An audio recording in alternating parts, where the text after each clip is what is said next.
It's too difficult here. Wait. Yeah, you can go on, but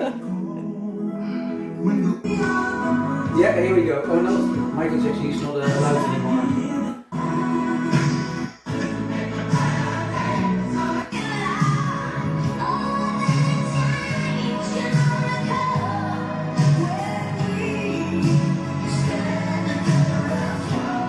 Here we go. We are the world. We are the Susan.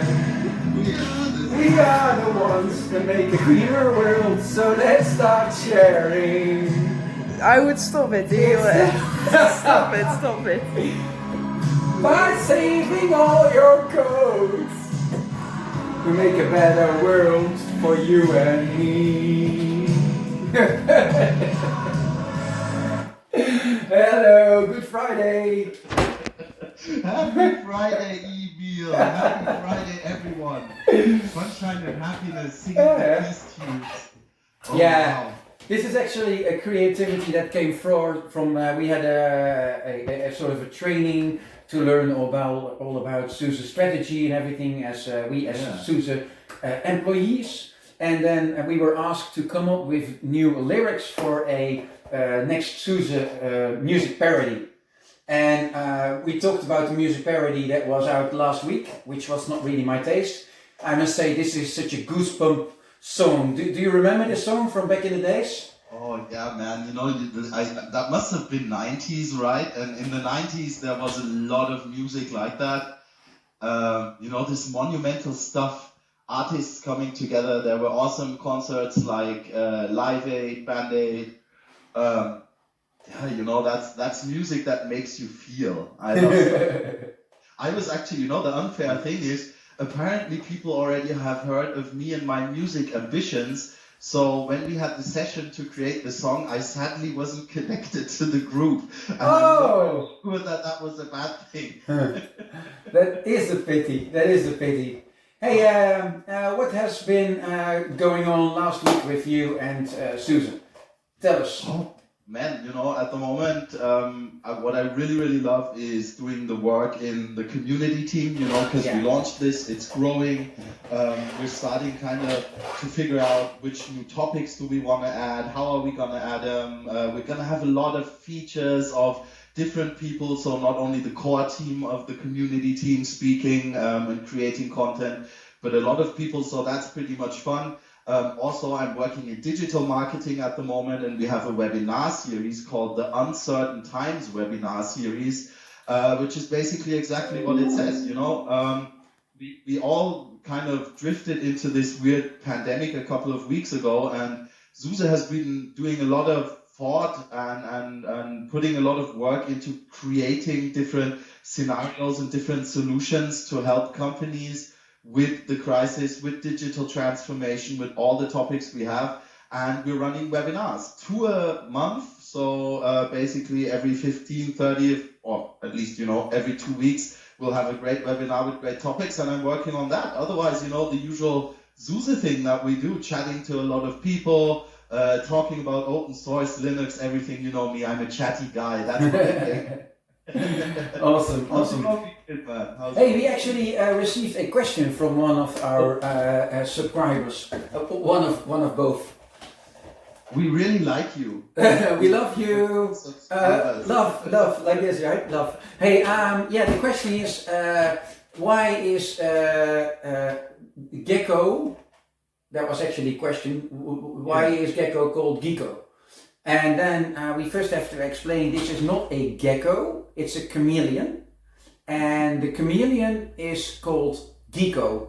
And why Geeko? Because we believe in democracy, and at the time that the chameleon came up as a mascot for SUSE, it was elected by the Open SUSE community at that time that the name would be Geeko. So that's why we have our friend Geeko.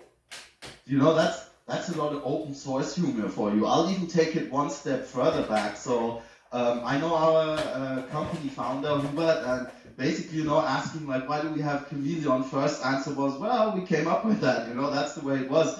But what happened after that was our first company slogan, and for a very, very long time, the company slogan was "We adapt, you succeed." Yeah. And there's no better animal basically than the chameleon you can have as a logo there, because what does a chameleon do? It changes its colors and it can adapt to any kind of environment it's in. So that was for us the link up to the chameleon. And Geeko, you know, that's just so good IT humor, because, you know, geeks are people who like to work on computers and stuff, and coming from chameleon, Gecko, Geeko, I think it's just cool. And I think it's even cooler that although we, you know, redesigned our complete website, all our assets, our presentations, the chameleon is here to stay. People love the chameleon. We love the chameleon too, so it's going to be around for a whole nother while. You know? Absolutely. Yeah, we're not letting go of Geeko. Hey, I try to pretend to be a Geeko in my free time, as you can see. And you too today. Yeah, man. me too. You look sharp. You look real sharp. Well, actually, this is a little bit of a casual dress today. We had the more formal meetings earlier on, and that's actually one of the recommendations that I have for people that working at home. And if you really have serious meetings going on, also dress up serious. For me, it really is the way you dress. So yesterday I really wore a suit with a business shirt and everything, because I had serious meetings. We had a great webinar for all the training partners and instructors all over the world that are connected to SUSE. And we told them about the new strategy and everything. But then I really felt that's a serious topic. So then I really like to dress up serious. Talking to you is less serious, and so that's why I am wearing more casual clothes today. So a free recommendation to the audience. Both of you, thanks for watching again. Hey, I shared an article with you, and that article is from, I like the name already actually, from the website. It's called Techonomy.com. That's the world we work in, the techonomy world. Exactly. Great name. And that article, it's the title is 6 Reasons Open Source is the Tool for Now. Yeah. I shared it with you. What's your take out from it? Yeah, you know, there's this really funny meme going through the internet at the moment. I've seen it on LinkedIn a billion times. Like where you have a little picture saying what was your driver and accelerator for digital transformation, and you have, you know, like cost, productivity, scaling up, whatever, and then, you know, the last checkbox is COVID-19. Yeah. And, you know, not to make myself funny about the situation, but I think the meme itself and what it tells us is pretty funny. What we've all learned is that we are heavily dependent on digital transformation and digital technology to make our lives work at the moment. And what many companies, you know, faced was it wasn't kind of this gradual move we had to the home office and lockdown in recent situation, but it was just there from one day to another. And that's where the beauty of open source comes in, compared to proprietary and licensing models. So if you use open source, you don't have to take your phone, call up the proprietary guy. Oh my God, I need 100 licenses. When can you deliver? And the guy says like, well, that's really awesome, but, you know, I'll be with you in a week or two because I have a lot of requests at the moment. But with open source, it's all open. It's free. It's there to use. So you can download the software, do your setup, scale up as fast as you need. And if you do need support, if you do need help, there's companies like us. There's companies like SUSE who give you the maintenance, who give you the support. And I bet since I've been in SUSE sales for many years, if one of my customers calls me and says like, you know, I've been running the system 2 weeks, but I really need help now. I haven't purchased the subscription yet. Can I do that now? Then we'll be cool with it. You know, that's kind of part of the open thing. It's not, you know, we're a business too, but we're an open business. We're a friendly business. And I think that's what the article showed, that the main core value in open source lies in the ease of access, the accessibility, and the fairness that everybody can use it at any time. What was your take? Well, from what you just said, I go back to the training we got ourselves this week. It's called SUSE Can. And for me, here's a big shout out to Ivo Totev, because in this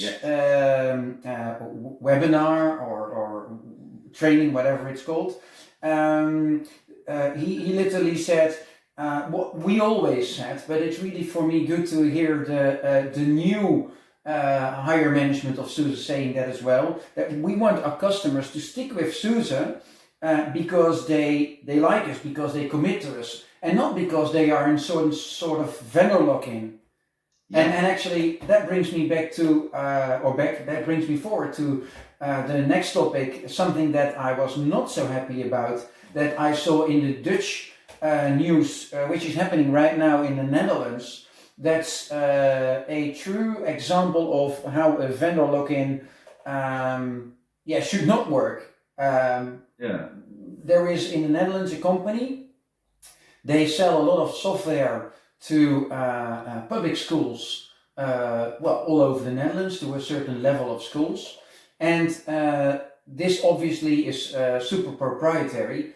And the bad thing is now that they said from one day to the other, we will raise the licenses with 30% as of next year. Yeah. 30%, that's a lot of money, public money. And when they were asked to justify this enormous raise, they could not. And what I'm really afraid of is that now they will say, yeah, everybody's upset, so we'll talk to them. That eventually they probably will come somewhere, end up in the middle.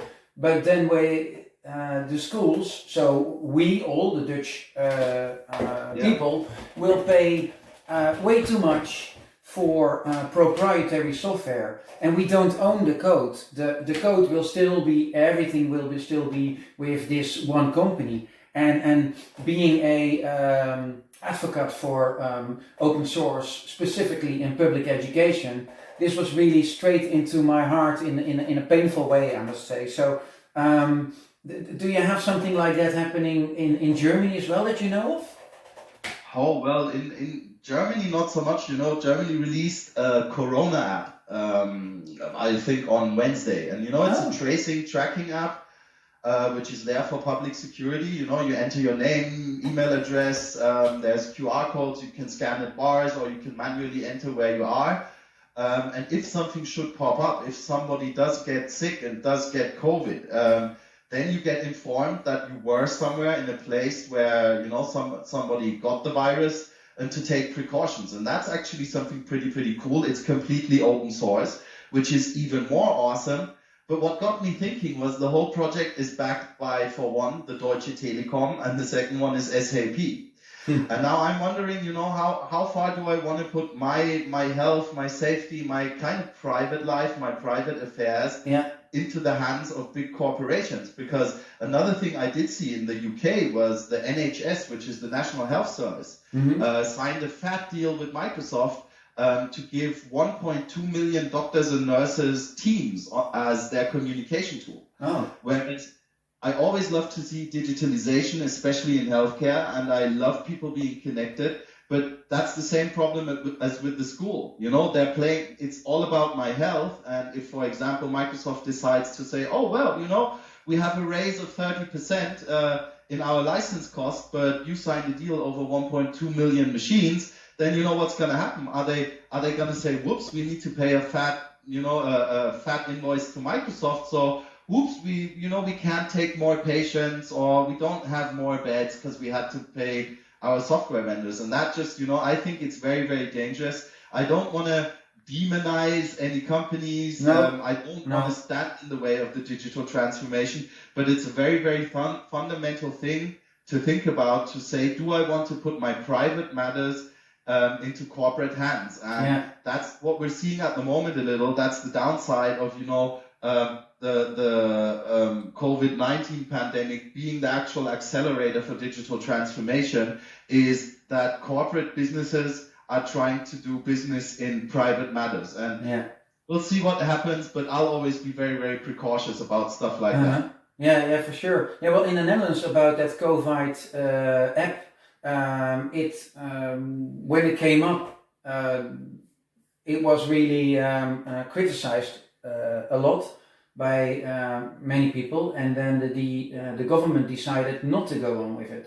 So in the Netherlands, we had a committee of wise people, and the good thing is that really good privacy, open source, and good developers set together.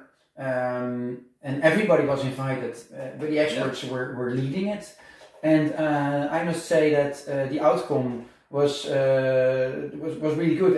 I didn't follow it to the millimeter, but I know that this caution is really something that is now set up around the Dutch COVID app. The funniest thing I've seen about that, with people worrying about should I install this or not. The funniest thing I saw was people on Facebook. So get this, people on Facebook saying, do not install this app, it's dangerous because it steals your data. And then they retweeted it. And then they put it on Instagram. And then they made YouTube videos about it saying, they'll steal all your data, don't use this app. And I'm just figuring, that's just the weird part of the internet. I think it's generally a good idea. I think it's good that they don't make you install it, because that was a big question in Germany. Really? Just put every mobile device. It's very, very good that it's free of choice. We'll see what happens. If it helps, it's awesome. If it doesn't help, it'll be gone. As with many kind of hype trend topics, then it will be just gone in nowhere in a couple of weeks. And okay, but at least we tried. Yeah. I do see a difference though between like you and I. We also are active on LinkedIn mostly, but also on Facebook, Instagram. Which one do I forget? Twitter, and we do that deliberately, and we push out stuff there. So hopefully our audience, all two of you again, thanks, that they know about what concerns us. Like also with this this video we're making today. So that's something we do deliberate, and it's steered by us. But if you're going to even more, of course, if you're going to make it mandatory to put such a device on your phone, but if it is about your health, it's a different topic. To my opinion, that's different compared to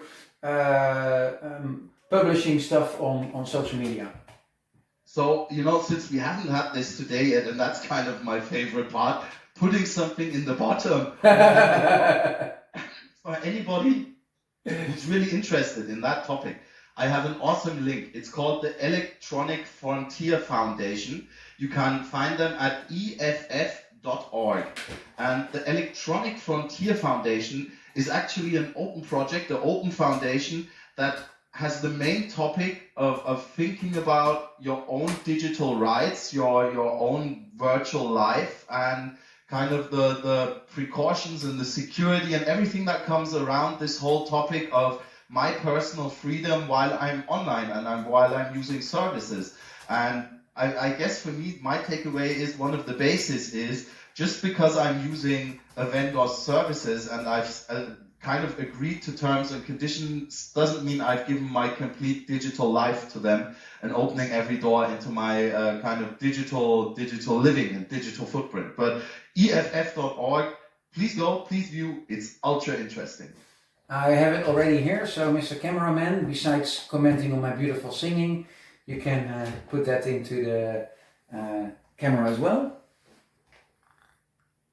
Thank you very much. So, I think we ran out of time.